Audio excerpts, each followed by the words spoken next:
He toa ki te taki I te haka, engari hea huatanga o tana tākaro hei whakapakari ake māna.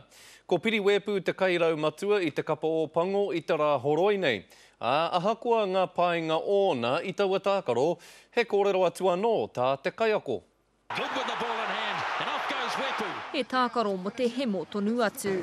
Went as long as I could, and I guess I gave everything I could, and pretty happy about the way things went.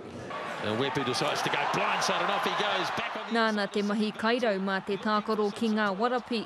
I te wahanga tuatahi he ringa kahaia ki te whakahaere I te pōro, kia whai hua e tōna kapa. Who has a go? Yes, made it! Ko te raru pea hei tā Graham Henry, e rua ke ngā wahanga o te tākaro. The Mialamu throw. Wepu's left it behind and he's knocked it on this time. He's obviously a quality player and he created early. Just needs to create for longer. Can you pass that message on? Nā mātou tērā I whāki atu kia piri, ka mutu ka hore o na whakahe.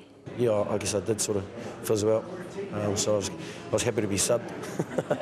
Ahakoa he huariri, he kaitautoko hoki ia piri ki wainga I te kapa warapi.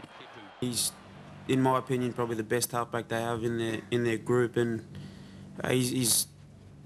he does the simple things well, and he takes space and opportunities when he sees them. Te taia te whakawā I te mana o Wepu mo tēnei o ōna tūranga. All the boys sort of got all the energy they needed out of it, and started the game the way that we needed to start it. Me tatari mo te mutunga wiki kia ki te mena ka haere ia me te kapa o pango ki Awherika ki te tonga.